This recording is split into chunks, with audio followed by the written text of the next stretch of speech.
Bonjour les amis, nous à la vidéo aujourd'hui pour retrouver Francis Lalanne qui était l'invité de Mike sur Jepet TV pour nous parler de l'actu française. Et Francis Lalanne aimerait énormément quelque chose. Pourtant, on le constate depuis pas mal de temps, c'est quelque chose qui est difficile à faire en France. Mais juste avant de l'écouter et d'en parler, n'oubliez pas de vous abonner, le pouce, le commentaire, le partage, le boost de la vidéo. J'ai posté le jeu concours pour les 100 000 abonnés, donc n'hésitez pas bien sûr à jouer. Et le tirage au sort, le résultat final, ça sera mardi prochain à partir de 21h. Et puis j'ai posté 3 vidéos sur Patreon, donc n'hésitez pas également à aller les voir. Vous avez tous les liens en description sous la vidéo. Allez, on l'écoute et on en parle juste après. Oui, moi je suis pour l'action. Donc le problème, c'est qu'en France, tu es citoyen et quand quelque chose relève du trouble à l'ordre public et que ça émane de la gouvernance, tu n'as pas qualité à agir. Donc en tant que citoyen, je n'ai pas qualité à agir, mais j'ai le droit d'alerter l'institution et c'est ce que j'ai fait. J'ai alerté la haute autorité. J'ai alerté la haute autorité sur l'expulsion totalement abusive de Madame Federova et je l'ai alerté sur le fondement de l'article 10 de la loi de 2013, 11 octobre 2013 907, relative à la transparence de la vie publique.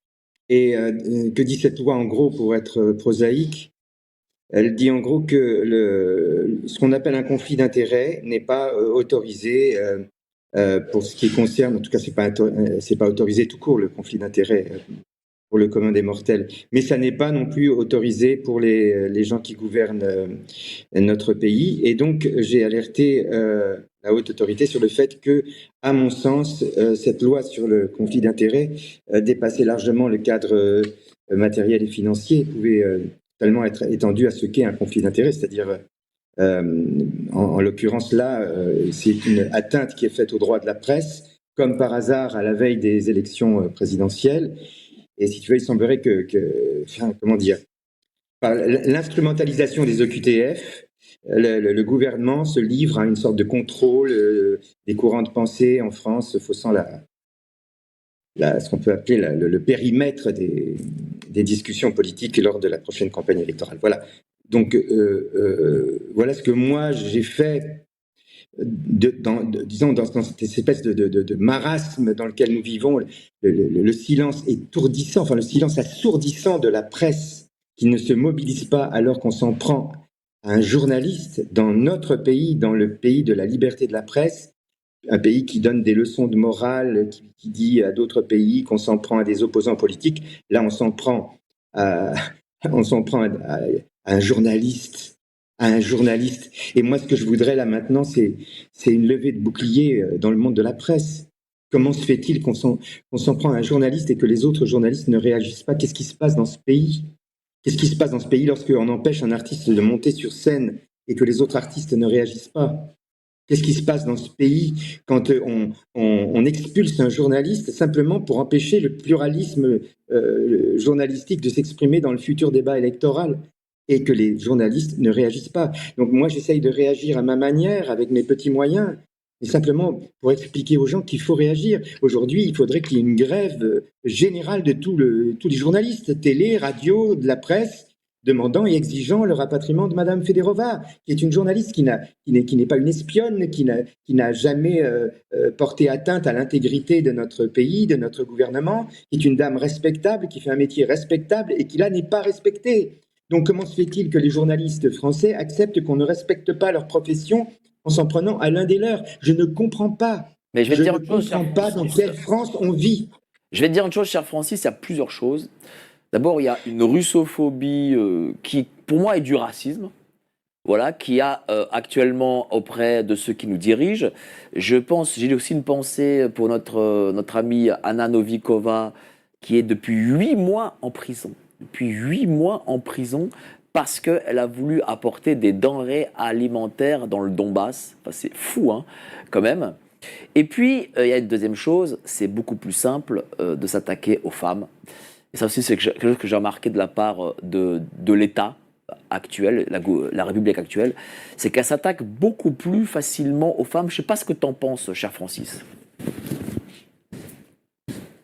Si tu veux, quelles que soient les raisons invoquées euh, celles que tu viens d'invoquer, qui peuvent expliquer ce qui se passe, ça ne justifie pas ce qui se passe. Des réactions émotionnelles. Ça tombe bien, et c'est le hasard bien sûr, j'en ai parlé dans une vidéo qui est sortie pour vous hier. Quand vous êtes dans l'émotionnel, vous êtes dans l'irrationnel.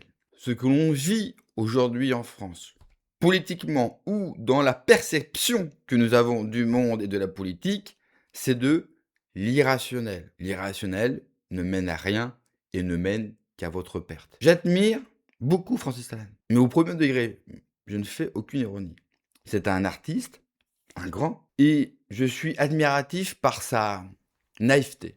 Quand il dit, mais il faudrait que les journalistes, il faudrait qu'ils se mobilisent, il faudrait qu'ils dénoncent ce qui s'est passé pour Fedorova, il faudrait qu'ils dénoncent tout ce qui se passe en France, qu'ils fassent une sorte de contre-pouvoir. Cela n'arrivera jamais. Je ne vois même pas pourquoi on en parle. Ça ne veut pas dire qu'il le faudrait, ça ne veut pas dire qu'on le souhaite, d'avoir véritablement en face de nous de vrais journalistes indépendants et qui parlent de tous les sujets et qui laissent tout le monde avoir une liberté d'expression sans traiter les gens de complotistes, sans nous traiter de fachos. Évidemment qu'on rêverait de ce monde idéal. Et le jour où en France on pourra parler de tout sans choquer, sans les polémiques, sans se faire censurer, effectivement on aura fait un grand pas. Un grand pas vers le mieux. Mais aujourd'hui, faut pas rêver, quoi. En plus, toute la presse, télévision, presse, ils sont subventionnés. Donc, ils travaillent, grosso modo, pour l'État. Donc, ne vous attendez pas qu'ils fracassent, qu'ils dénoncent la main qui les nourrit. Cela n'arrivera jamais. Vous voulez des journalistes qui font véritablement leur travail, vous coupez toute subvention. Ensuite, lui, il se plaint à juste titre, et il a raison d'ailleurs. Même nous, je pense que vous plaignez de ça, je me plains de ça. On se plaint de quoi?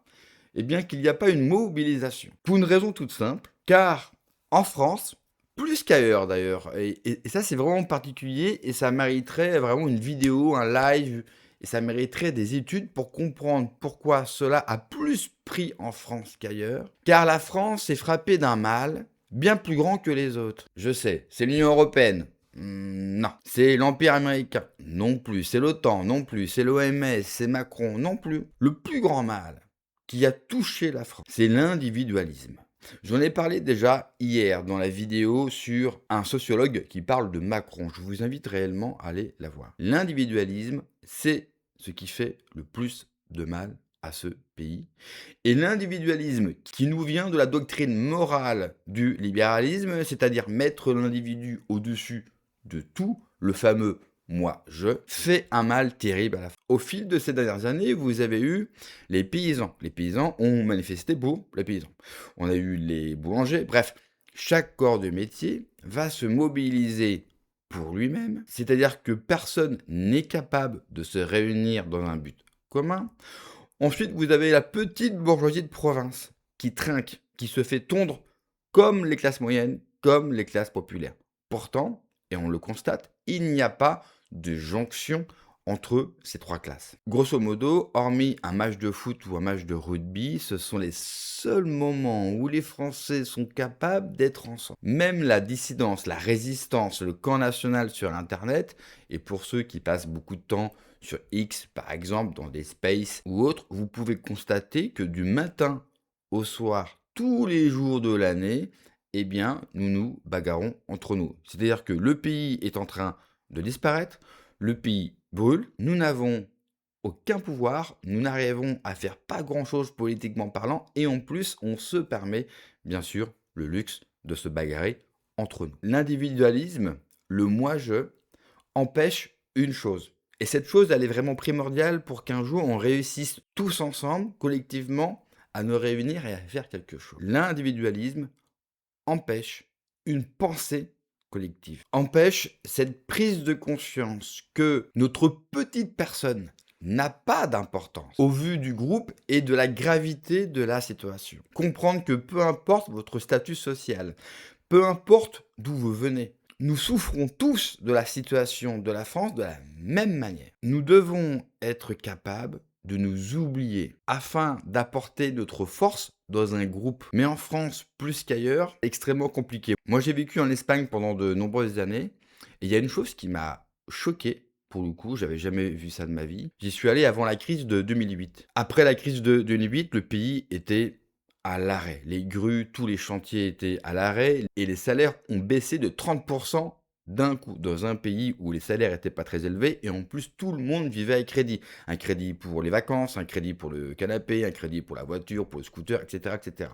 Donc tout d'un coup, la population s'est retrouvée dans une merde totale. Et je m'attendais à voir forcément beaucoup de pauvreté dans la rue et dans mon quotidien. Eh bien, je n'ai pas vu. Mieux, je voyais les grands-parents aller avec leurs enfants faire les courses uniquement pour faire une seule chose, lors du fameux passage en caisse où il faut payer, eh bien c'était les grands-parents qui payaient pour leurs enfants. En Espagne, il est inconcevable que votre frère, votre sœur, votre cousin, que votre ami dorme à la rue. S'il perd son logement, s'il a perdu son travail, s'il a des difficultés, eh bien vous le recevez chez vous. Il y a une charité et une générosité qui a fait que ce peuple-là a réussi justement à s'unir, à se serrer les coudes et à affronter cette crise de 2008 qui fut absolument terrible pour l'Espagne. En France, si on aurait eu la même situation, pouvez-vous me dire dans les commentaires qu'on aurait eu le même comportement? Vous savez que non. Et nous savons tous que non. En France, par exemple, et vous avez dû tous le remarquer, vous allez parler de quelque chose en général. Et la personne en face de vous va vous répondre généralement par moi, je. Vous n'avez pas parlé de la personne. Pourtant, la personne en face de vous se sent obligée de se justifier et de parler d'elle. Cela peut paraître insignifiant, mais cela, à l'échelle nationale, à la fin, vous obtenez un grand pays, une grande nation, remplie d'individus, sans lien les uns avec les autres. Et en France, c'est une des raisons principales pour laquelle nous ne sommes pas capables de nous mobiliser malgré tout ce qu'il se passe. Car depuis que Macron est président, depuis 10 ans, nous avons eu 1000 raisons de nous mobiliser tous ensemble afin de mettre fin, bien sûr, à ce régime tyrannique. Pour autant, il ne faut pas perdre espoir car avec les incendies que nous avons eus récemment et notamment en Gironde, nous avons pu constater que les Français sont encore capables de se mobiliser tous ensemble et il faut vraiment prendre cela comme exemple pour comprendre ce qu'il nous reste à faire. Merci d'avoir regardé la vidéo les amis, n'oubliez pas comme d'habitude de vous abonner, le pouce, le commentaire, le partage, le boost de la vidéo. Prenez soin de vous, que Dieu vous protège. Allez, ciao.